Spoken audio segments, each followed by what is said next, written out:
En nombre de la provincia de Jalapa, les doy la cordial bienvenida a nuestra quinta conferencia del ciclo Formación Política desde la Doctrina Social de la Iglesia. Aprovecho a darle las gracias a la directiva del Consejo Nacional de Laicos, quien nos ha apoyado para que estas conferencias se puedan realizar.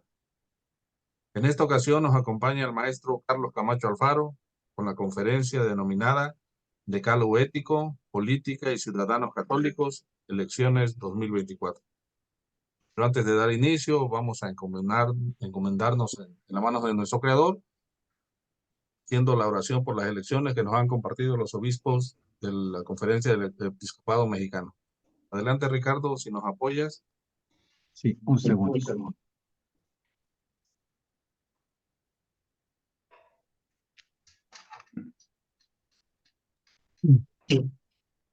Listo. Se ve, ¿verdad?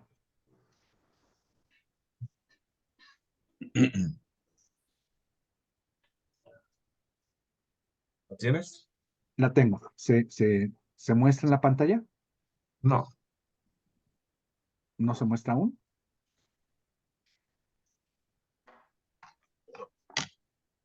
Bien.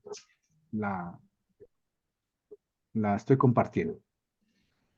Señor nuestro, dueño del tiempo, en este momento crucial de nuestra historia, nos dirigimos a ti con humildad y esperanza, para que guíes y bendigas a nuestra nación, permitiendo que estas elecciones se realicen libres de discordia y violencia. Derrama el Espíritu Santo sobre todos los ciudadanos, inspirándonos a participar activa y conscientemente en este proceso democrático. Que cada voto refleje nuestro compromiso con la verdad y el amor. Ilumina a quienes buscan gobernar y servir a nuestros pueblos. Que los próximos gobernantes trabajen con sabiduría para construir una sociedad basada en el bien común, la dignidad de la vida, la educación y la familia. Que podamos caminar juntos en la paz, la verdad y la justicia.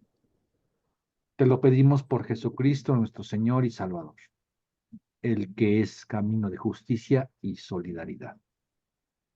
Amén. Amén. En nombre del Padre, del Hijo y del Espíritu Santo. Amén. Bueno, es para mí un honor presentar al maestro Carlos Camacho Alfaro. Maestro Carlos fue director de la revista Seminario Político, estudió las licenciaturas de Historia y Ciencias Políticas en la UNAM. También fue profesor en materias de Historia, Lógica y Ética en diversos centros de estudios de nivel universitario. Ha sido funcionario público federal en la Fiscalía Especializada en Delitos de Violencia contra las Mujeres y Derechos Humanos. Fue asesor de la Comisión Episcopal para la Paz y la Reconciliación en Chiapas y de la Comisión Episcopal de Pastoral Social. Ha publicado artículos semanales sobre política mexicana durante los últimos 44 años. Ha publicado diversos libros en Editorial Llana, Óbiton Editores, Editorial Planeta y Grijalbo. Actualmente colabora con el Observatorio Nacional de la Familia de la Conferencia del Episcopado Mexicano. Le cedo los micrófonos al maestro Carlos Camacho para que inicie su conferencia. Adelante, maestro. Pues agradezco muchísimo la invitación de estar con ustedes en un tema tan interesante como son las elecciones del año 2024. Van a ser unas elecciones sumamente competidas y yo creo que la gran pregunta es si en estas elecciones la oposición tendrá la oportunidad de ganar las elecciones y prevalece en el ambiente, porque así se ha estado promoviendo desde el gobierno, que este arroz ya se coció, que la elección 2024 la tiene ganada la candidata del partido oficial, que es Morena, y que, como ustedes saben, compite en estas elecciones este partido Morena, aliado con otros dos partidos, que son el Partido Verde Ecologista de México, que tiene fama de ser un partido muy corrupto. Ustedes conocerán a su líder, que es ahí el hijo del doctor Simi, Jorge, se llama Jorge González Torres. Y el otro partido, que es el Partido del Trabajo, también muy, muy conocido por su corrupción, y que está dirigido por Alberto Anaya, un líder que es prácticamente dueño de ese partido, como lo es González Torres del Partido Verde. Estos partidos, el Partido Verde y el Partido del Trabajo, fueron creados a partir de la crisis política del año 1988. Ustedes recordarán que esas elecciones fueron muy competidas y se recuerdan porque todo el mundo tiene la impresión de que fue un monumental fraude electoral al principal candidato de la izquierda política de aquel año, que era Cuauhtémoc Cárdenas. Y prevaleció siempre la idea de que pues a Cuauhtémoc Cárdenas le habían hecho un gran fraude. El otro competidor era el candidato del Partido Acción Nacional, que era Cloutier. Ese año de 1988 fue muy importante porque a partir de entonces había una gran efervescencia social y política en la sociedad mexicana y un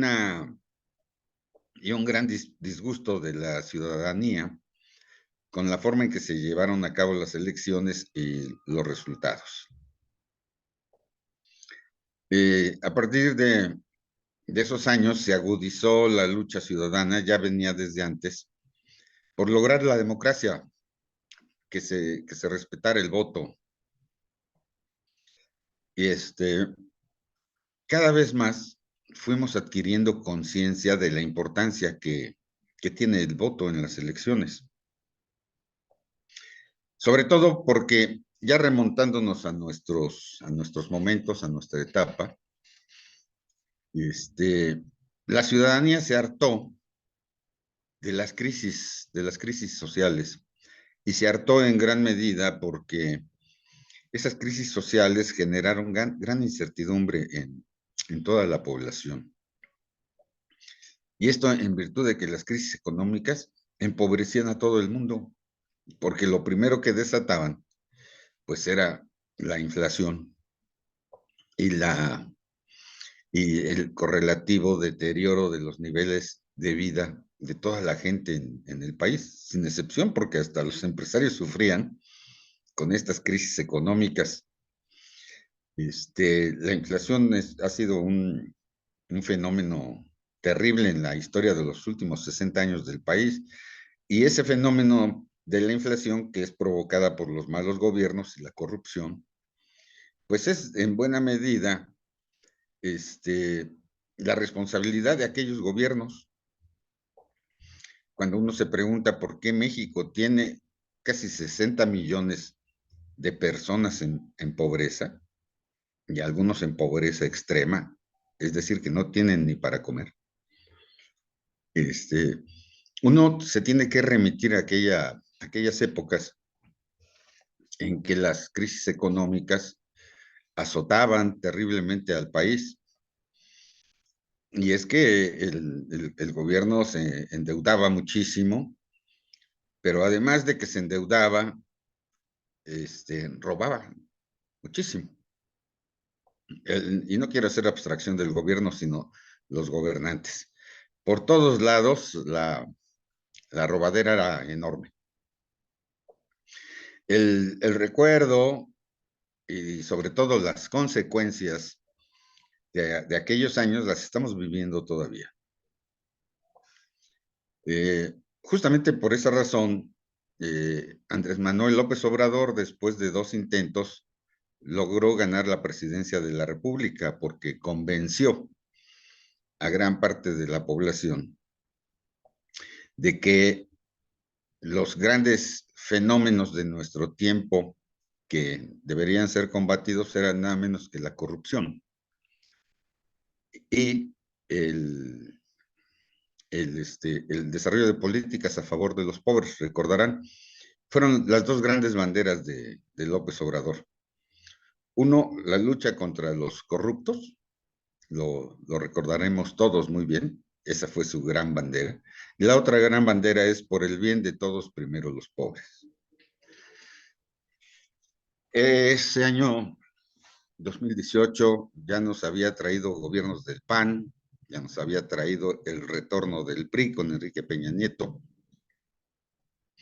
Y luego, finalmente, gana la denominada izquierda política en México, con Andrés Manuel López Obrador como líder. Recordaremos que la integración del partido Morena se llevó a cabo con dos grandes grupos políticos. El primer gran grupo político es el de los que venían del PRI, incluyendo a Andrés Manuel López Obrador. Una gran fuerza que se había mantenido allí, los priistas nacionalistas. Y la otra gran corriente que se unió con López Obrador fue la izquierda socialista, marxista. Recordarán que miembros del antiguo Partido Comunista, sus liderazgos se unieron a López Obrador para formar el Partido Morena.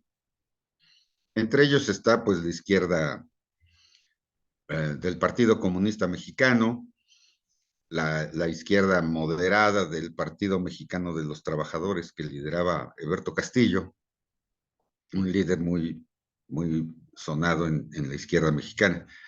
Y luego los de la izquierda sindical, de la izquierda partidaria, de la izquierda sindical, por ejemplo, provinieron los grupos de la familia Alcalde y Luján, que hoy tienen dominan el partido Morena y dominan la Secretaría de Gobernación. Y otra parte fue la izquierda universitaria marxista, de donde proviene Claudia Sheinbaum, y los líderes de aquel famoso movimiento de los años 86, 87. Pues la izquierda sindicalista, la izquierda partidaria, la izquierda universitaria y otras izquierdas, incluso las izquierdas guerrilleras, ex izquierdas guerrilleras, se unieron. Una cosa muy interesante me decían me preguntaban algunos de los alumnos, de que ya la izquierda que participó en las guerrillas no tenía importancia. Le digo, te equivocas por completo. Le digo, mira, hasta hace poco, le decía a un alumno, hasta hace poco, un dirigente de la izquierda más violenta, que era la Liga Comunista 23 de septiembre, que donde quiera que llegaban sacaban la ametralladora y repartían bala. Le digo, fíjate que uno de esos miembros de la guerrilla de la Liga Comunista 23 de septiembre, pues ya fue presidente del Congreso. Y ese señor se llama Jesús Zambrano, es actualmente el líder del PRD o lo que queda del PRD, porque una parte de sus ex miembros guerrilleros quedaron en el PRD y otros se fueron a Morena. Le digo, por ejemplo, gente del Partido Comunista como Pablo Gómez, le digo, pues hoy está nada menos que en la unidad de inteligencia financiera y su esposa es nada menos que la tesorera del país, ahorita me acuerdo de su nombre, y se llama Elvira Concheiro, la tesorera de la federación, o sea que maneja toda la lana del país junto con el Banco de México, bueno, a nivel de gobierno. Y su esposo es el subsecretario, el hermano de Elvira Concheiro es subsecretario de Educación Superior. Tú no te creas que esa izquierda está desaparecida. Están viejos y todo, y se han corrompido, pero ahí están presentes. De la izquierda sindical, pues está en la Secretaría de Gobierno, la hija de Arturo Alcalde y de Berta Luján, que son los dirigentes del partido y dirigentes de varias organizaciones sindicales. En este sentido, quisiera yo llamar la atención sobre un un aspecto muy importante porque en el año 2018, Andrés Manuel López Obrador hizo un esfuerzo grandísimo por convencer al electorado con estas dos grandes banderas que he mencionado. Por el bien de todos, primero los pobres, y el combate a la corrupción. Fíjense ustedes que la importancia que tiene el haber planteado combatir la corrupción, porque era no solamente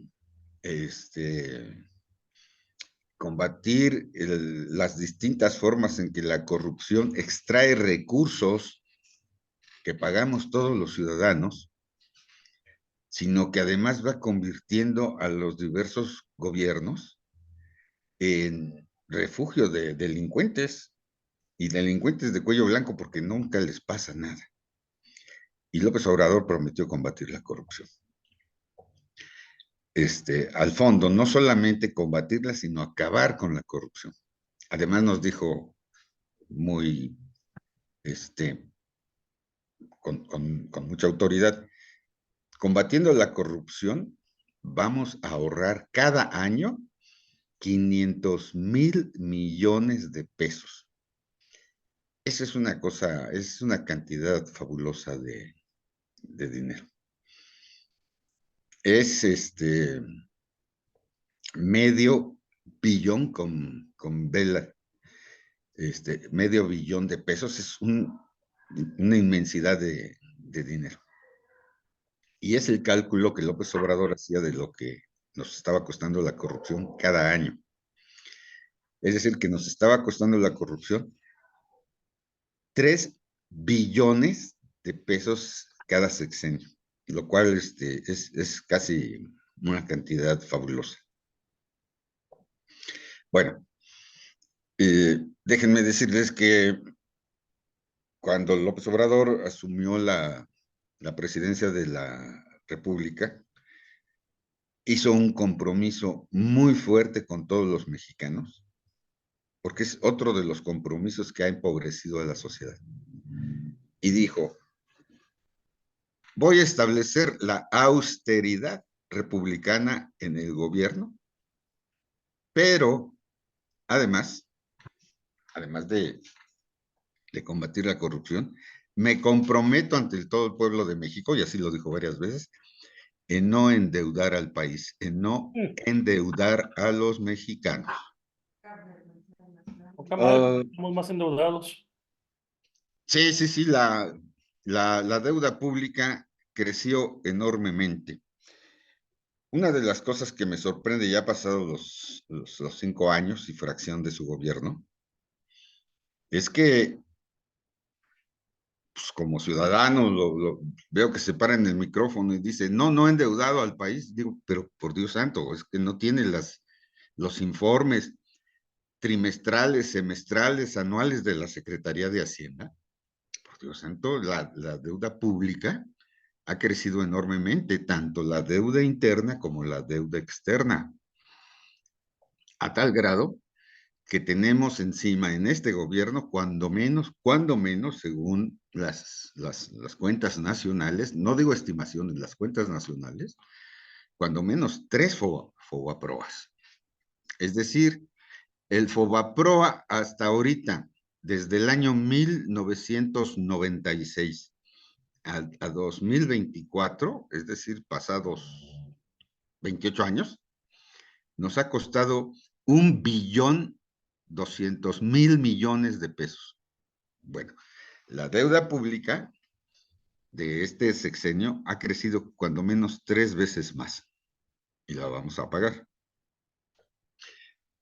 Cuando yo he criticado al gobierno de López Obrador por ser populista, y tengo amigos que son simpatizantes de López Obrador, y me dicen, es que López Obrador es el único que se acuerda del pueblo y le dio sus programas sociales. Los programas sociales no son otra cosa que entrega directa de dinero.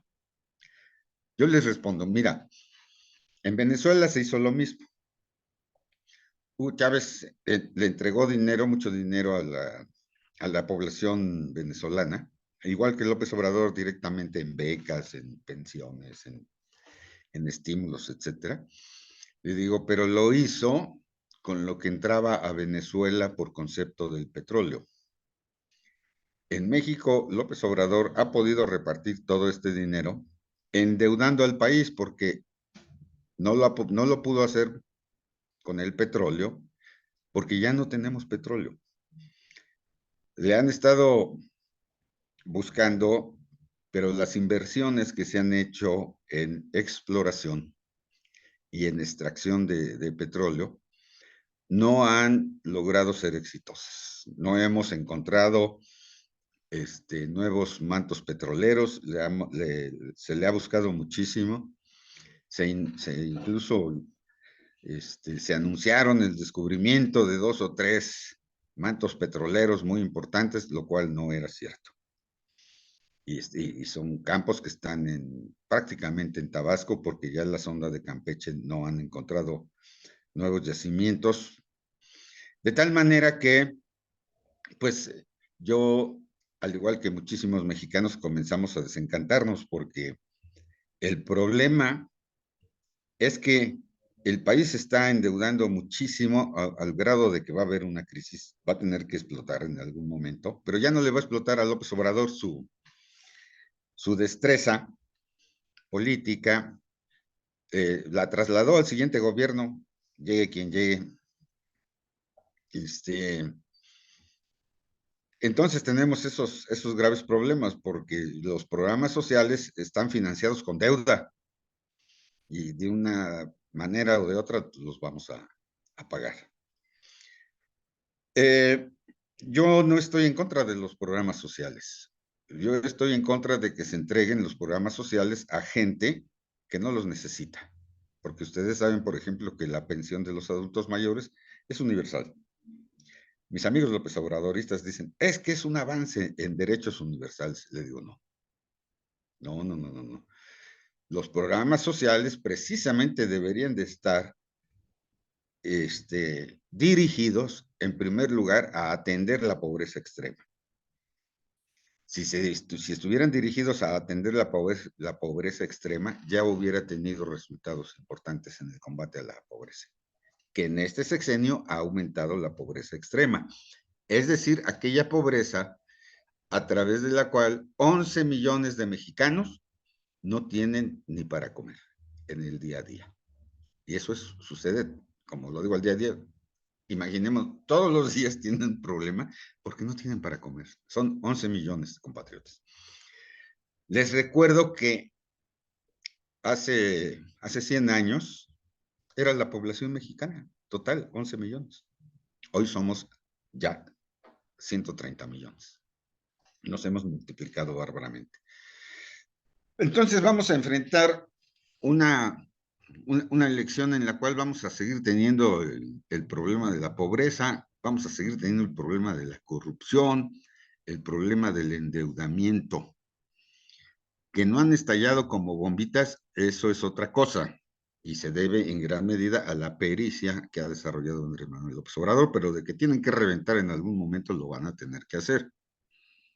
Maestro, Sí, disculpe una consulta, ¿está avanzando en sus diapositivas o sigue en la inicial? está aquí porque justamente esta introducción nos va a servir para entender el momento. Ahí está calculada que en media hora ya somos 8:30, a las 9 estaremos culminando las diapositivas. No, Justamente, yo decía porque no vemos que avance, por eso decía. sí, ¿Sí? porque si les pongo esto, hay que entender Sí. qué es lo que vamos a hacer. Bien, no, está bien. Adelante, como usted lo decida. Bien ustedes esto. Tenemos una primera tesis política en relación a cómo está México en este momento. Les reitero lo que acabo de mencionar, los 3 enormes problemas. No se combate la pobreza, no se combate la corrupción y nos estamos endeudando de tal manera que vamos a entrar a un problemón enorme. Y eso es lo que tenemos que entender de las elecciones 2024 y cómo debe actuar el católico desde una perspectiva lógica histórica y ética a la elección 2024. Primera tesis, aquí está apuntada. ¿Puede ganar la oposición las elecciones presidenciales del año 2024? Mi tesis es que sí. Hoy en día no podemos saber ni confiar en las encuestas por una razón muy poderosa, que la población ya no se está expresando como lo hacía antes, porque fundamentalmente la población ya no se remite a su comunicación anterior. Antes veíamos la televisión, escuchábamos el radio, y teníamos poco intercambio de comunicación de ideas. Hoy en día, las encuestas han estado fallando en todos lados, fallaron en Argentina, en Portugal, en Turquía, en todas partes, y los expertos se desesperaban, decir, bueno, ¿qué está pasando con las encuestas? Bueno, están pasando dos cosas, y no solamente en México, sino a nivel mundial. Primero, las están controlando los gobiernos. Y segunda, es que las encuestas no están reflejando lo que la gente piensa, porque la gente lo que piensa lo está expresando a través de otros mecanismos muy, que ustedes los conocen muy bien. Es lo que utilizamos constantemente aquí. Nos estamos moviendo mucho por el WhatsApp, por el TikTok, por el Facebook, por el Instagram, y por todos esos mecanismos se van formando grupos sociales en todas las sociedades que ya están comunicadas por el famoso teléfono, que es el smartphone, y por las famosas redes sociales. Ahí está la clave para entender cómo se está comunicando ahora la sociedad. Y la sociedad, fíjense una cosa muy interesante, ya no confía en quien lo entrevista. Cuando llegan aquí, por ejemplo, a mi casa han llegado varias veces y me dicen, oiga, ¿podemos hacerle una entrevista por la selección? Sí, cómo no. Pero comienzan pidiéndome mi nombre y que quieren ver mi credencial de elector, y que si no tengo objeción en que tomen una fotografía, digo, pues esto ya no es una entrevista, esta ya es una presión, es una coerción, y así han pasado, ya sean de Morena, que es quien está haciendo eso, de los comités de Partido Morena, o de los servidores de la nación. Entonces, ya hasta los candidatos hacen burlas, dice, sí, claro, lleva 1000 puntos de ventaja, sí, claro, adiós, adiós.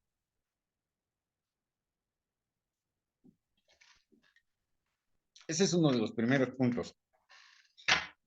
Pero me voy guiando en lo que ha sido la experiencia de México durante los últimos años. Y yo me atrevo a decir que la oposición y su candidata Xóchitl Gálvez tienen amplias posibilidades de ganar. ¿Por qué? Porque, en primer lugar, la gente, como les he señalado, ya no es tan tonta. Les voy a dar un dato fundamental. Las generaciones jóvenes de México, en gran medida, son las generaciones más preparadas y más educadas de la historia que hemos tenido en el país. Ya no son aquellas generaciones de nuestros padres o de nosotros mismos que no nos interesaba informarnos. Ahora las nuevas generaciones se informan aún sin quererlo. ¿Por qué? Porque siempre les llega la información, ya sea que estén en el TikTok, en el Instagram, en los diarios, en la televisión. Vivimos bombardeados por la información. De alguna manera esa información siempre es captada. Y siempre la información va llegando a todos los sectores sociales. Bueno, les voy a mencionar por qué yo establezco una tesis de que es perfectamente posible que la oposición pueda ganar en las elecciones 2024. Muy a pesar de las encuestas bastante cuchareadas y que ya tienen muchas deficiencias. La primera cosa que es muy importante entender es que la elección en el año 2021 para renovar la Cámara de Diputados, que es una elección de nivel nacional, el partido Morena tuvo menos votación que la coalición PRI y PAN, sin tomar en cuenta el PRD. Para que Morena pudiera haber sido un partido que tuviera mayoría en la Cámara de Diputados, tuvo que transitar por un hecho contundente. Sin el Partido Verde y sin el Partido del Trabajo, Morena no le gana a PRI-PAN. Y esos son los resultados electorales y se pueden ver incluso, lo pueden ver en la página del INE o en la Wikipedia. Vean ustedes la cantidad de votos que sacó Morena en 2021 a nivel nacional y la cantidad de votos que sacó la alianza PAN-PRI, nada más PAN-PRI sin tomar en cuenta el PRD, es mayor a la de Morena. Ahora bien, esto nos explica cómo en ese mismo año 2021, el presidente López Obrador, cuando se enteró de eso, pues inmediatamente entró en campaña. Acuérdense que la elección fue en junio de 2021 y el siguiente mes, julio de 2021, López Obrador estaba destapando sus corcholatas. Yo me preguntaba como analista, ¿por qué adelantó tanto la sucesión presidencial? Pues porque conoció bien los resultados y sabía que la oposición ya estaba arriba de su partido Morena y que Morena, para tener fuerza política, necesitaba al Verde y al Partido del Trabajo. Bueno, eso nos explica como una primera tesis el hecho de que la oposición tenga probabilidades de ganar, porque además en los últimos 3 años, con la pandemia encima, con los escándalos de corrupción, tanto de gente de su gobierno como de sus hermanos, como de sus hijos, pues ha causado mella en mucha gente, sobre todo de la clase media. Hay mucha gente que recibe sus pensiones o sus ayudas sociales y no va a cambiar de forma de pensar, ¿verdad? Para ellos van a decir, es que López Obrador es el único que se acuerda de los pobres. Pues sí, se acuerda de los pobres, pero como les digo, eso está financiado con deuda que vamos a terminar pagando. Los venezolanos financiaron sus programas sociales con su petróleo. Nosotros no tenemos recursos más que financiarlos con deuda, porque gran parte del presupuesto se fue al Tren Maya, a la refinería de Dos Bocas, al AIFA y en pagar el aeropuerto que no se construyó, que pagarlo nos ha costado 300,000 millones de pesos. Bueno, la segunda forma la segunda tesis es que la oposición sí puede ganar las elecciones, porque ustedes saben que hay mucho nerviosismo en Palacio Nacional, se está atacando mucho a la oposición y la oposición dice, pues si llevan 1,000 puntos de ventaja, ¿qué sentido tiene que nos estén atacando constantemente? Bueno, como no es muy posible confiarse en las encuestas y muchas casas encuestadoras, se ha establecido por parte de varios expertos las siguientes hipótesis. Uno, que la oposición puede ganar la mayoría del voto urbano, porque en las ciudades es donde más se está afectando la política, digámoslo así, que causa oposición. Les menciono el agua, la seguridad, la electricidad, los apagones. Los apagones son brutales. Olvídense de que falte la electricidad en la casa y se nos echa a perder todo lo que teníamos en el refrigerador, ¿no? De comestibles. El problema son las grandes industrias. Ustedes deben de saber que las grandes industrias no paran su consumo de electricidad ningún día del año y son las que pagan los mejores salarios. Esto quiere decir que si por un apagón las grandes, digamos, automotrices o los que fabrican los televisores o las computadoras, todo eso que exporta México, los autos, todo lo que es la parte moderna de la economía mexicana, si hay un apagón y se detiene la producción industrial, eso es brutal. Y es una pérdida económica enorme para las empresas. Bueno, La tesis es que la oposición puede ganar la mayoría del voto urbano. También va a ganar la mayoría de las clases medias, que son las más agraviadas, porque durante el gobierno del presidente López Obrador, ustedes han visto que las clases medias que construyeron las últimas instituciones importantes, como son el INE, la Comisión de Derechos Humanos, todas las instituciones aquellas que preveían los desastres, López Obrador ya acabó con ellas. Y acabó con ellas de una forma muy sencilla. Simplemente les quitó el dinero. Y entonces ahí ya no existe el fondo para desastres naturales. Ustedes han visto lo que pasó con Otis en Acapulco, fue tremendo. Y el presidente incluso no llegó a Acapulco, se quedó atorado ahí en los lodos de las carreteras. En fin, yo creo que va a ganar el voto femenino. Ha perdido el voto femenino de clases medias y urbano, o sea, son combinados, porque pues recordarán que quitó las estancias infantiles, quitó las escuelas de tiempo completo, donde los niños, sobre todo este programa de las escuelas de tiempo completo estaba destinado a las zonas pobres.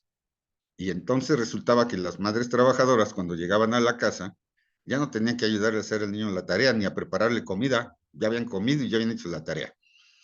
Pues esos programas los quitó. Entonces creo que va a ganar el voto femenino, porque además ustedes saben que las mujeres que están en muchas organizaciones de mujeres y otras francamente feministas, pues ni siquiera las ha recibido, nunca ha dialogado. Igual el presidente nunca ha dialogado con la oposición. De plano tiene las puertas cerradas. Otra posibilidad es que gane el voto de las llamadas generaciones X y generaciones de los millennials. La generación X es la generación más o menos de los años 80 y los millennials son de los años 90 más o menos.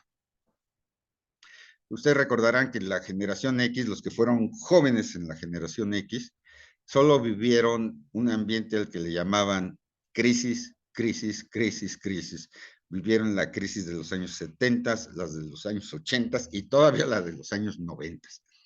Esa generación X está harta de vivir crisis en México.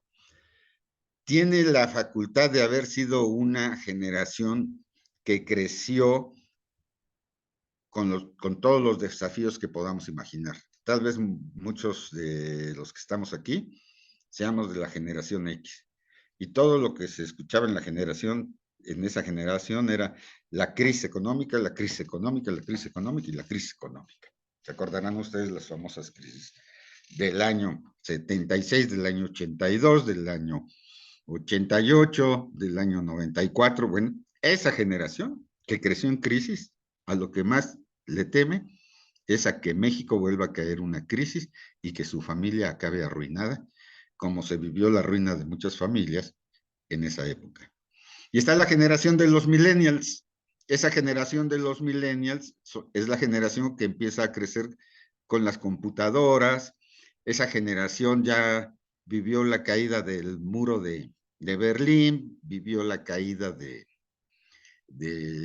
la Unión Soviética, se acabó el comunismo y se acabó el comunismo en toda Europa Oriental y empezó un resurgimiento de la economía capitalista en todos esos países. Esa generación de los millennials, si algo no quiere, es caer en el socialismo, que es la propuesta de la candidatura de Claudia Sheinbaum, que es abiertamente marxista, abiertamente socialista, vinculada al socialismo latinoamericano que impulsó Hugo Chávez, Fidel Castro, Ignacio Lula da Silva, y todos los demás izquierdistas de Latinoamérica, especialmente los de Argentina, que acabaron barridos por Javier Milei, que es otro neoliberal fuerte. Bueno, pues creo que Xóchitl Gálvez va a ganar esos votos porque la gente en México no quiere caer en un socialismo parecido al de Hugo Chávez o al de Bolivia o al de Argentina, que están empobreciendo a su población.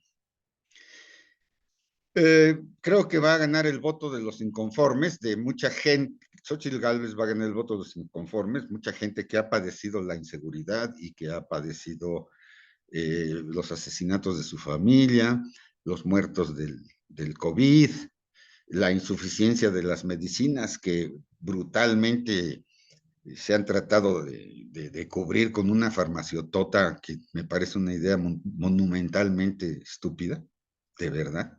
No sé cómo se le ocurrió que en cualquier parte del país se iba a llamar por teléfono a la farmaciotota para que nos surtieran de medicinas. Bueno, ha sido algo, no sé, es que ni siquiera en el circo se puede plantear una tamaña tontería.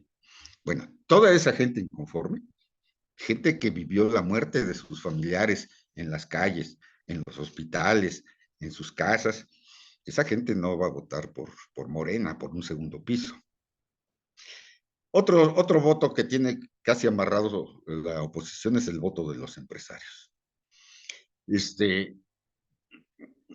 Los empresarios están inconformes con la política de López Obrador. Durante el COVID se cerraron muchas empresas. Debo decirles esto.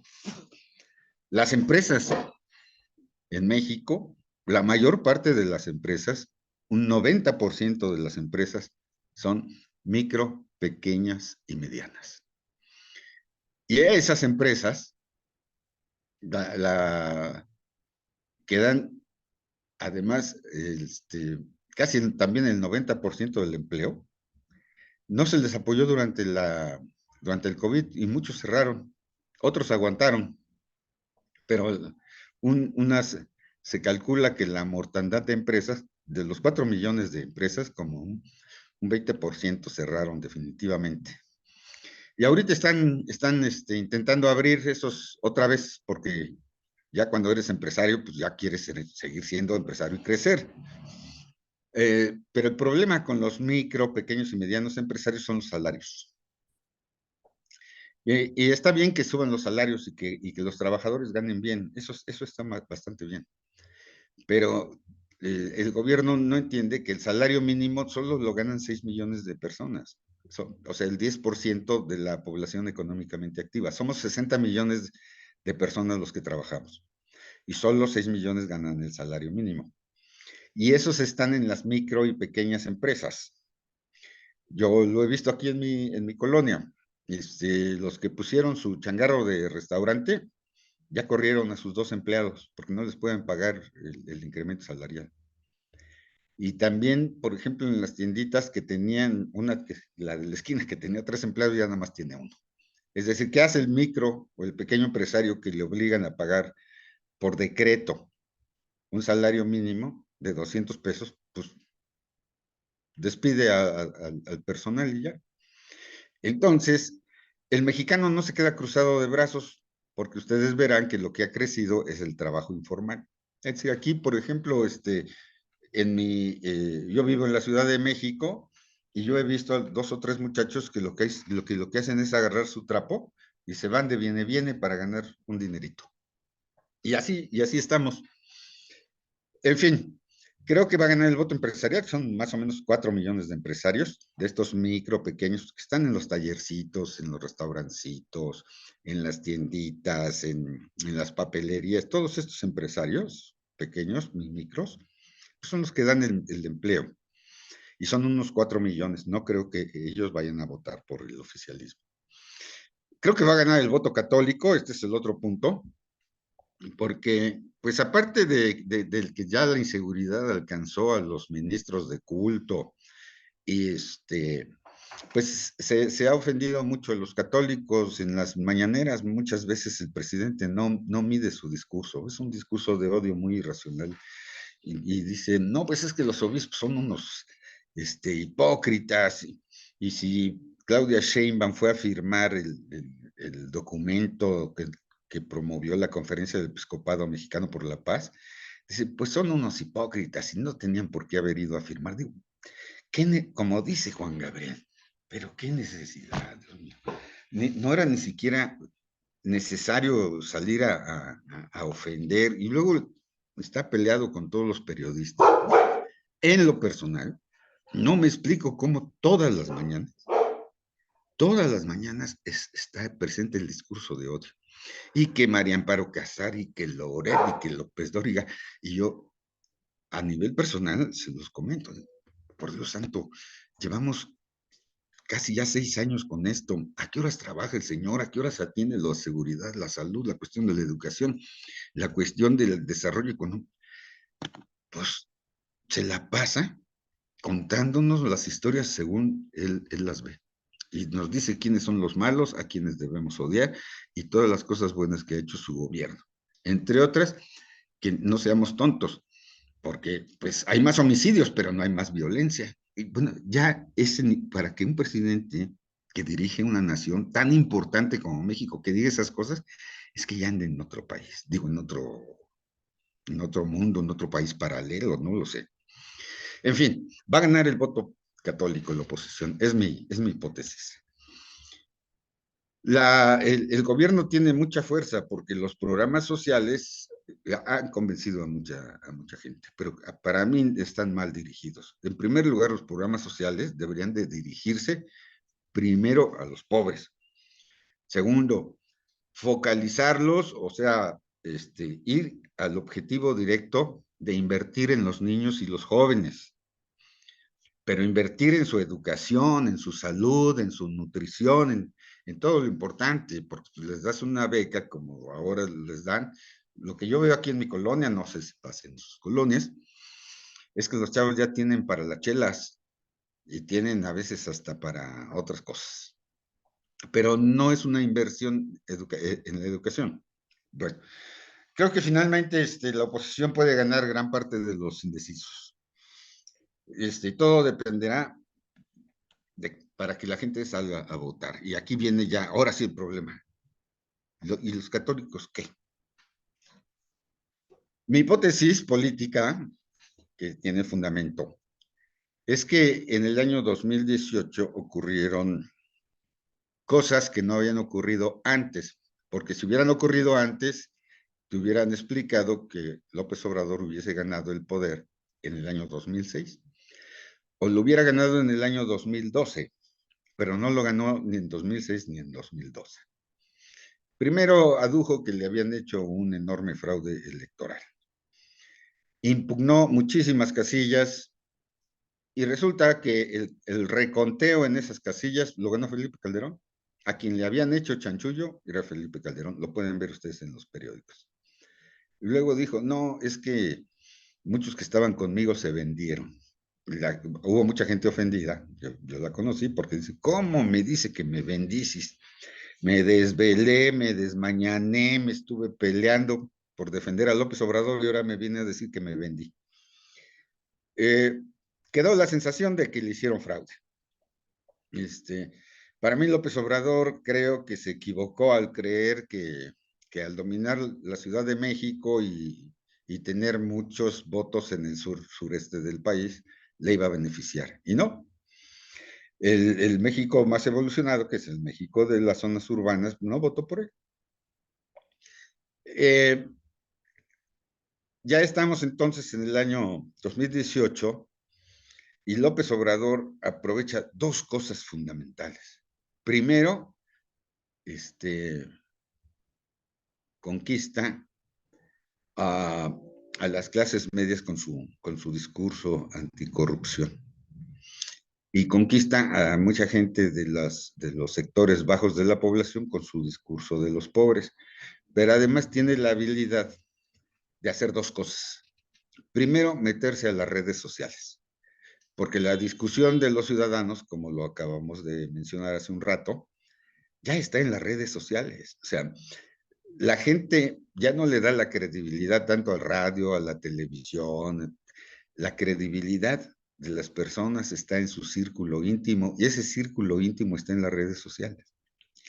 Quien gane las redes sociales, en gran medida, es lo que acabamos de ver, va a ganar la elección de 2024. Hay algunos estudios que señalan que las redes sociales las lleva a ganar a la oposición. La oposición no es una perita en dulce. Yo los veo, digo, Alito Moreno, por Dios santo, no podemos ver gente más corrupta. Pero luego si volteamos al gobierno decimos, no, sí, también acá están del mismo tamaño. Marco Cortés, con el PAN y sus acuerdos, ¿se acuerdan de que las noticias más recientes sobre Coahuila? Por Dios santo, eso es cosa de corruptos. El PAN no tenía esa fama. El PAN era el partido de los creyentes, de la gente decente, de la gente moral, de la gente recta. Se acabó ese PAN, se acabó.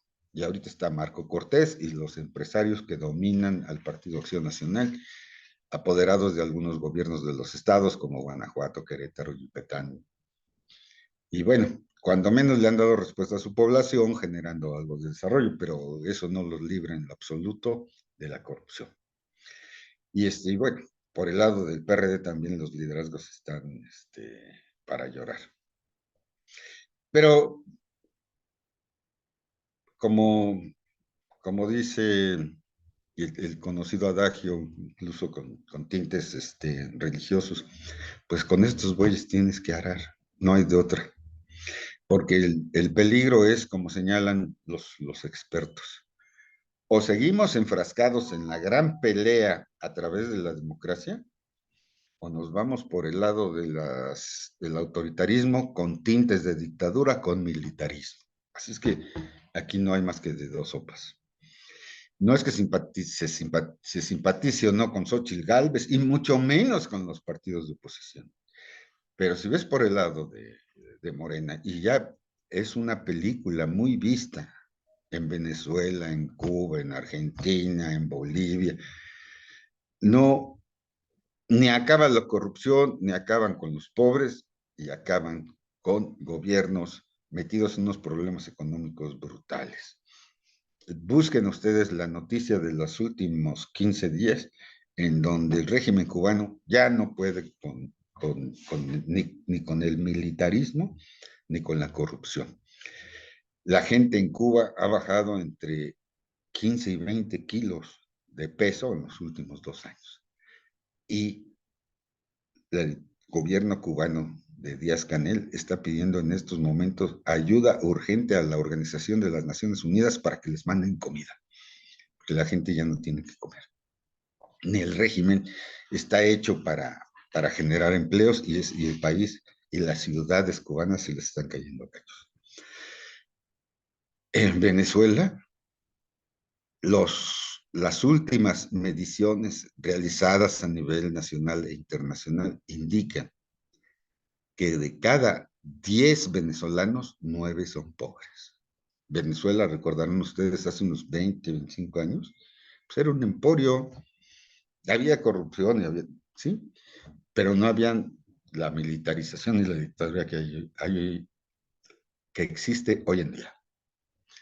Y esos son los grandes amigos del presidente López Obrador, lo habrán visto, a los que invita en las grandes celebraciones del 15 y 16 de septiembre, o en las celebraciones de otra naturaleza. Aquí están sus amigos, los cubanos, los venezolanos, hasta los rusos. ¿Se acuerdan la última celebración del 20 de noviembre?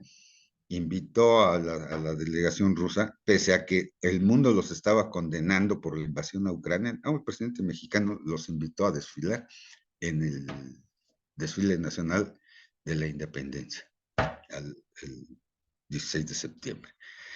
Bueno, pues esa es la línea que está siguiendo este gobierno, y para allá vamos, porque hay quienes me recriminan, les digo, mira, le acaban de dar el premio internacional a López Obrador de el tirano del año. Dice, ay, ¿tú por qué?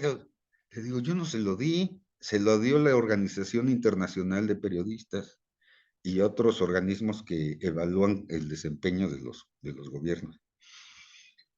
Bueno, es que tenemos un problema con López Obrador, que está atacando a la gente a nivel privado, fundamentalmente a los periodistas, pero pueden ser de los partidos de oposición, o pueden ser académicos, o pueden ser intelectuales, y le da lo mismo. Él cree que tiene el micrófono nacional para atacar a personas a nivel privado. Imagínense que algún día hagamos algo que no le gustó al señor y que nos digan, no, pues es que Armando Blas es el que está organizando a la gente contra mi gobierno y está armando un complot. Dices, oye, somos ciudadanos, ¿no? Y en algún momento tenemos ahora estos medios virtuales de comunicación. No tienes por qué atacarme. Si tienes, si yo como periodista publiqué algo que no te gustó, desmiéntelo. No, es que son ampones del periodismo, es que esos pseudoacadémicos de la UNAM, esos pseudoambientalistas que quieren detener el Tren Maya. Digo, este señor tiene un discurso de odio que es inagotable, de verdad. Se la agarró a la señora Amparo Casar porque publicó un libro en cuyo título dice Los puntos sobre las IES, donde se descubre a un gobierno que sí mintió, que sí engañó y que sí, o sea, le dice en su cara a López Obrador todo lo mal hecho que ha hecho en su gobierno. Bien, 5 minutos y vamos por el decálogo. De todo esto, nos hemos visto en la necesidad de hacer reuniones acerca de, bueno, ¿y qué deben hacer los católicos en una situación tan difícil como esta? Bueno, ¿cuál es el mensaje que puede mandar un católico o las organizaciones de los católicos para esta elección? Tiene que ser un mensaje de amor. No puede perder esa esencia, pero tiene que ser muy puntual y muy preciso. Dice, a ver, ¿qué entiendes tú como católico que es amar a México, amar al prójimo, amar a tu familia? ¿Qué es eso en una situación tan difícil como la elección 2024? Dice, pues cuando menos te vamos a invitar a que hagas un voto razonado y que hagas un voto razonado a favor de tu familia, a favor del prójimo y a favor de lo que tú entiendas que es este país. Así lo tienes que razonar. Si amas a tu familia, amas a tu país, amas al prójimo, razónalo, entérate y trabájalo. 2, si vas a amar a tu familia y a tus semejantes, piensa en qué es lo que qué es lo que estás votando. Por favor, no te vayas nada más con la idea de que, ay, es que nos están dando dinerito y mira, ya nos compraron. No, tenemos que entender en principio, pues en el razonamiento, que los mexicanos nos debilitamos mucho cuando nos dividimos. Y que este gobierno se ha dedicado a dividir a los mexicanos y que no debemos permitir, debemos acabar con esa política de dividir a los mexicanos. Entonces, necesitamos ponernos a razonar y votar por un gobierno de unidad nacional. Tercero, ¿qué es amar a México? Bueno, pues yo entiendo, y todos creo que debemos entenderlo como padres de familia, que tenemos que amar a los niños y a nuestros hijos, ¿verdad? Y debemos ser firmes y decididos. Imagínense el sufrimiento de los niños. Primero, los niños que no tienen medicinas y atención en los hospitales. Uno como padre y uno como analista debe de decir, carajo, ¿cómo es posible eso? Si ya pagamos, todos los que alguna vez pagamos seguro social, pagamos el ISSSTE, ya está pagado. ¿Por qué tienen los padres que bloquear las calles, que bloquear los aeropuertos para que les den a sus hijos las medicinas? Mientras hay millones y millones para el AIFA y para el Tren Maya, los ciudadanos tenemos que ser conscientes de que no podemos pasar por eso, porque a un señor se le ocurre que tener un Tren Maya es como hacer una muralla china moderna, y todo el mundo lo va a recordar, va a decir, ah, López Obrador, ve el Tren Maya. Por Dios santo, hay que acabar con eso. No podemos tener niños.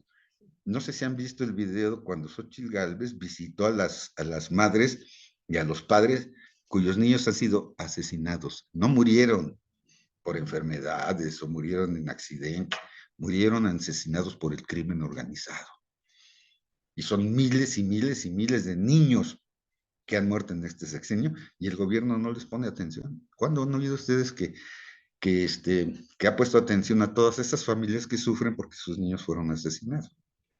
Bueno, además, por eso en la votación, los padres, las familias tienen que decir, no, nunca más niños sin vacunas, ya no hay vacunas. ¿Se acuerdan cómo a todos nos vacunaban en las escuelas? Gracias a eso se erradicaron muchísimas enfermedades. Bueno, pues ya no existen esas vacunas. A ver si no vamos a tener y vamos a estar expuestos otra vez, nada más por esa razón. ¿Qué significa amar a la patria? Porque ustedes ya saben que nos hemos reunido, pero para un católico, ¿qué debe ser esto? Bueno, tenemos que pensarnos en que hoy en día tenemos la generación de mujeres más grande de la historia de México. Pero no solo es la más grande, es la más preparada. Las mujeres ya son mayoría en la preescolar, ya son mayoría en la primaria, ya son mayoría en la secundaria, son mayoría en la prepa. Y están más o menos empatados con los hombres a nivel profesional. Pero en los posgrados en que se hacen las maestrías y los doctorados, también las mujeres son mayoría. Hoy las políticas de México tienen que poner atención a ese fenómeno de las mujeres. ¿Y saben qué ha hecho López Obrador ante ese fenómeno de la feminización de México? Vean ustedes, tiene rodeado el Palacio Nacional con sus murallas y jamás les ha dado diálogo, menos a las madres buscadoras o a las profesionales. No dialoga con nadie, por Dios santo, en la época de la pluralidad, en la época de la multiculturalidad. Tenemos un presidente cerrado, no dialoga con nadie, nunca ha dialogado con la oposición. Y cuando se trata de su partido, no dialoga. Les dice, aprueban sin cambiar una coma. No dialoga con las instituciones, no dialoga con el Poder Judicial, a menos que esté dispuesto a obedecer como Saldívar. Como Norma Piña ya no obedece, pues se le fue encima. ¿Qué es amar a México? Pues tenemos que luchar otra vez contra la corrupción, contra la simulación de que ya se acabó la corrupción. A cada rato saca su pañuelito blanco y dice, no, ya se acabó la corrupción. Les han publicado la corrupción de los hijos, de los hermanos, de las primas, de la cuñada, de los colaboradores. Por Dios santo, no somos tontos para que nos digan con el pañuelito blanco que ya no hay corrupción, que ya se acabó. Necesitamos desarrollarnos dentro de unas políticas que combatan la simulación y la demagogia que están encubriendo la corrupción. Por eso necesitamos fortalecer las instituciones donde los ciudadanos podamos participar. Porque necesitamos decirle a los gobernantes, a este y a cualquier otro que venga, de cualquier partido, de cualquier ideología, de cualquier forma de pensar, que les vamos a estampar en la cara, los católicos, que somos hombres y mujeres libres y no somos vasallos de nadie. Y justamente porque esa es la dignidad ciudadana, tenemos que comprender que a pesar de los programas sociales, no podemos vender el alma al diablo, no podemos vender el voto. Necesitamos ponernos a razonar en una discusión, porque esta elección tiene que ser familiar. Las familias deben reunirse, hablar entre sí con sinceridad y ver cuáles son las opciones más decentes que tengamos para abordar la elección 2024. Y si siguen simpatizando con el oficialismo, pues está bien. Pero vamos, necesitamos abrir los diálogos en la familia. Y necesitamos promover la participación, que la gente no se abstenga de ir a votar, que sea responsable ante su familia, ante sus hijos, ante la comunidad, ante todo México, de ir a cumplir el deber ciudadano de ir a votar. Y esa es una labor de los católicos en el buen sentido de la palabra, de participar para que se enteren de que mientras más participemos, tendremos un país mejor. Yo lo he platicado aquí en varias reuniones. En otros países, tú vas a tu municipio y te arreglan el problema de salud y el problema del empleo A eso sí te cobran casi la mitad de lo que ganas, porque lo que lo pagas, pero no vas a pasar hambre, tus hijos van a tener atención médica de buen nivel, vas a tener empleo porque hasta la bolsa de trabajo está en el municipio. Entonces, una institución como el municipio sí sirve y se construye en la lucha política, no se construye porque sean buenos o por... Y allí se combate la corrupción. ¿Por qué? Porque si el ciudadano denuncia, se hace una investigación y las autoridades ministeriales y las autoridades judiciales atienden a los ciudadanos. Por eso es importante votar, para que evolucionemos en las instituciones. Y finalmente, si entendemos que esto se logra a través de la democracia y a través del voto, pues defendamos el voto. Nos vamos a ir acostumbrando. Estamos acostumbrados a los caciques en México. Cada vez que queremos un trabajo, a ver si tenemos un conecte, ¿no? En lugar de tener un municipio donde vas y pones tu solicitud de empleo y te funciona. Y si alguien te ofendió o alguien te dañó, no necesitas buscar una palanca para ver si te hacen justicia. Tú vas ante el Ministerio Público y ante el juez y puedes exigir tus derechos. Por eso es importante la institución. No que algún gobernante nos diga, mira, aquí tengo un programa social que consiste en darte una lana cada 2 meses. Pues no, no se trata de eso. En otros países existe el seguro de desempleo y es un salario que te entrega el gobierno a través del municipio. Pero eso se ganó durante años de lucha. Y tú, que recibiste el seguro de desempleo, lo vas a pagar. Pero no vas a sufrir ni tu familia, y vas a tener seguro médico, y vas a tener educación, y vas a tener vivienda, porque hasta te consiguen la vivienda. Pero eso lo hacen las instituciones y lo tenemos que entender los mexicanos. Yo creo que los católicos tenemos una responsabilidad enorme en entender que el desarrollo de las instituciones es amar a México, porque es amarnos a nosotros mismos, y al prójimo y a la familia. Muchas gracias. Gracias, maestro. Gracias por su acción, que nos anima en esta lucha a favor del bien común. Como que fue una conferencia bien planeada para cerrar con este ciclo. Le cedo la palabra a mis hermanos. Si alguien quiere hacer una pregunta, un comentario, adelante. Están abiertos los micrófonos.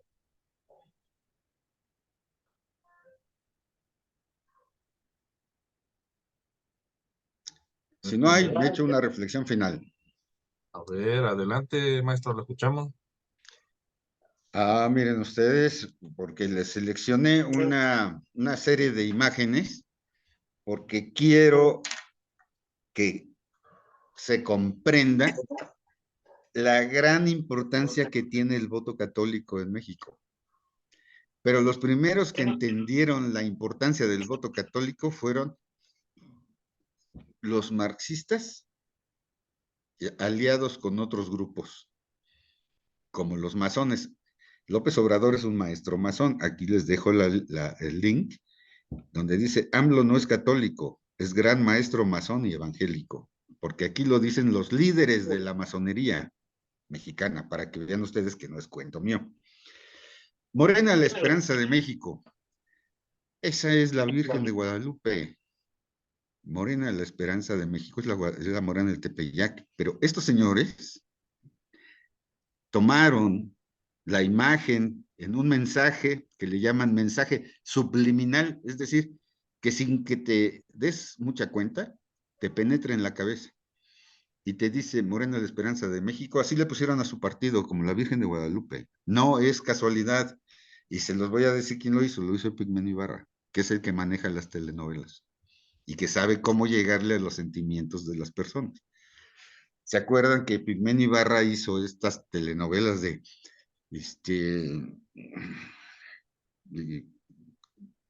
algo así como de mujer, y hizo 2 o 3 novelas con las que derrotó a Televisa, que era el Hollywood de las telenovelas? Bueno, este señor, que es un genio de la comunicación y de la manipulación, le puso así Morena, la esperanza de México. Claro, advirtiendo que se llamaba Movimiento de Renovación Nacional, pero no es cierto. Esto es la imagen de la Virgen de Guadalupe, está pensado así desde la mercadotecnia y de la publicidad. Para más datos, vean ustedes aquí, bueno, está Xochitl, porque ahora el Huipil Power va a ser el que va a dominar en México, pero vean ustedes, cuando Claudia Sheinbaum y todo su equipo de mercadotecnia y publicidad supo que iba a ir Xochitl Gálvez al Vaticano, en friega, organizaron como pudieron. Si ustedes se dan cuenta, la foto del Papa con Xochitl Gálvez está pues en el salón oficial y detrás está la imagen de la Virgen, si no me equivoco, con el niño. No sé, y aquí agarraron al pobre Papa. Para la foto no importó que fuera así, despeinado, porque lo sacaron de la cama, pero llegó, tras de Xochitl Gálvez, llegó corriendo Claudia Sheinbaum. ¿Por qué? Porque ellos saben la importancia que tiene el voto católico en México. Otros partidos son más, diría yo, más sonsos. Pero estos, los marxistas, aquí está clarísimo, corrió como tras Xochitl Gálvez y no permitió que al otro día apareciera solo la foto de Xochitl con el Papa. Corrió Claudia Sheinbaum y lo fue a levantar. No tiene, ¿cómo se llama su, no sé,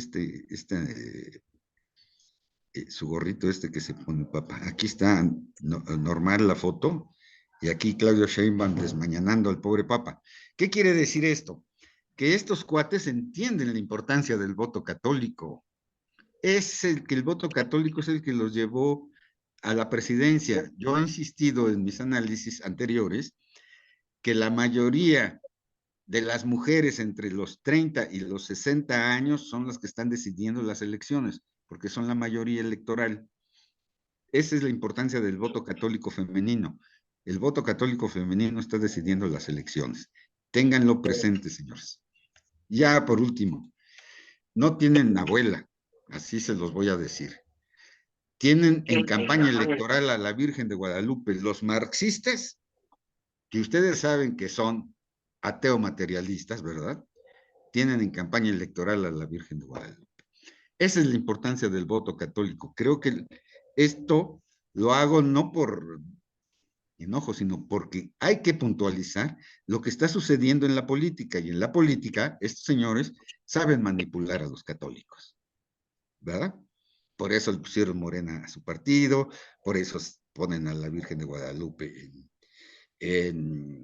pues en campaña electoral, y además, pues no pueden soportar que haya una foto de Xochitl Gálvez con el Papa porque corrieron como locos. Este comentario final me es muy importante porque quiero que comprendan la importancia que tiene el voto católico. Los católicos en México vamos a decidir la elección. Así es que deben tener muy presente todo lo que hemos conversado esta noche. Muchas gracias. Gracias, maestro. Por aquí la hermana María comenta que la novela que se referiera a una de ellas era Nada Personal. Ajá, También sí. el gorrito Mirada de del mujer, ya de mujer, sí, sí. también.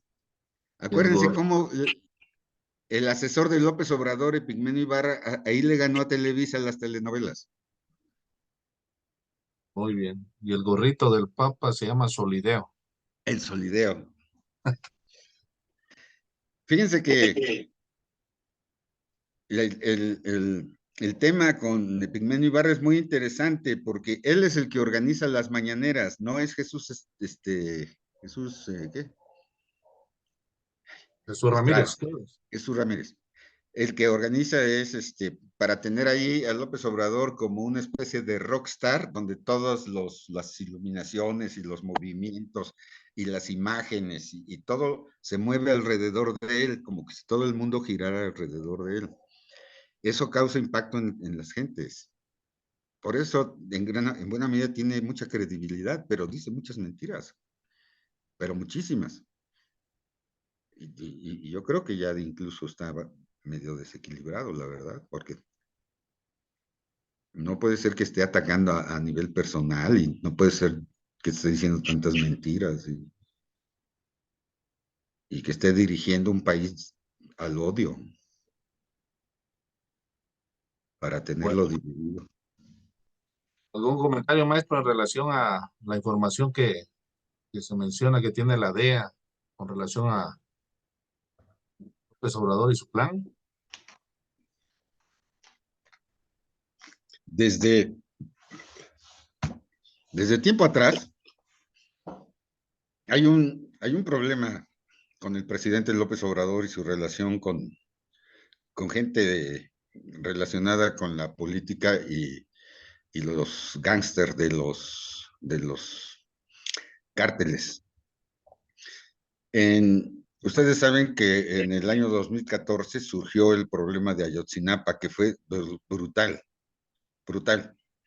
porque desaparecieron a los muchachitos de la escuela normal de maestros que está en Ayotzinapa, municipio de Tixtla. Tixtla es conocida como la capital de la amapola. Ahí está la escuela normal de Ayotzinapa. De la escuela normal de Ayotzinapa salieron los jefes guerrilleros más conocidos en México, que son Genaro Vázquez Rojas y Lucio Cabañas. Esa escuela normal, fue muy raro que enviaran a los muchachitos de primer grado, no fueron otros, sino los muchachitos de primer grado, que los mandan a botear a Iguala, cosa que es sumamente raro, ¿no? Tixtla está, antes de llegar a Iguala, llegas muy rápido de Tixtla a Chilpancingo. ¿Por qué no ir a botear a Chilpancingo? ¿Por qué a Iguala? Los muchachitos cayeron en una trampa donde hoy ya está muy podrida la relación entre los guerrilleros, los maestros de Ayotzinapa, y a través de un organismo que se llama la Federación de Estudiantes Socialistas. Entonces, ¿mandé? Resulta ser que el que dio la orden para desaparecer a los muchachos fue el alcalde de Iguala. Y el alcalde de Iguala tiene muchísimas fotos donde está con López Obrador levantándole la mano. A López Obrador, busquen en los periódicos de la época, le dijeron claramente, este señor es narcotraficante y acaba de asesinar personalmente a su rival dándole un disparo en la cabeza. A López Obrador no le importó y apareció en todas las fotografías alzándole la mano a este señor, el presidente municipal de Iguala, que es porque además su esposa, digo, él es cuñado del principal líder de los rojos y se lo dijeron a López Obrador. Es más, están publicando en estos momentos, en las últimas noticias, las reuniones de los hijos de López Obrador con los chapitos. Pues ahí saquen ustedes sus conclusiones. Sí lo han leído, ¿verdad? Ahí están publicados. Cada vez más los publican, ya no solo Loret y Anabel Fernández, ya lo están publicando los diarios, que se aclare eso de las fiestas de los hijos de López Obrador con los chapitos, que son nada menos que los principalmente involucrados en la exportación del fentanilo a los Estados Unidos. Menudo problema va a tener López Obrador cuando termine su presidencia de la República. Porque además, pues, nadie nunca había ido tantas veces a Badiraguato. Y fíjense qué curioso que va a inaugurar la carretera Badiraguato-Durango, es decir, la que conecta al llamado Triángulo del Diablo, una cosa así le llaman, en materia de distribución y trasiego de drogas. Así es que pues todas estas cosas se van a ir aclarando, ¿eh? Yo creo que el presidente ahora tiene mucho miedo de que le saquen muchas cosas en su relación. No, yo no me explico la política abrazos no balazos, ¿eh? No me lo explico. No tiene lógica, no tiene sentido, más que la protección de los criminales. Bueno, pues gracias por tu comentario. No sin antes una recomendación sana de nuestra hermana María. Menos consumo de coca y cigarro, maestro, porque nos necesitamos más tiempo que nos siga compartiendo. ¿Eh? Está muy bueno. Sí, está bueno el comentario, bien intencionado. Está Pues bueno. gracias, maestro, que Dios me lo bendiga. Vamos a despedirnos, mis hermanos, con la oración que Jesús nos enseñó, pidiendo que vayan a este ejercicio democrático el 2 de junio. Y decimos todos, Padre nuestro que estás en el cielo, santificado sea tu nombre. Venga a nosotros tu reino, hágase tu voluntad en la tierra como en el cielo. Danos hoy nuestro pan de cada día, perdona nuestras ofensas, como también nosotros perdonamos a los que nos ofenden. No nos dejes caer en la tentación y líbranos de todo mal. Amén. Dios te salve María.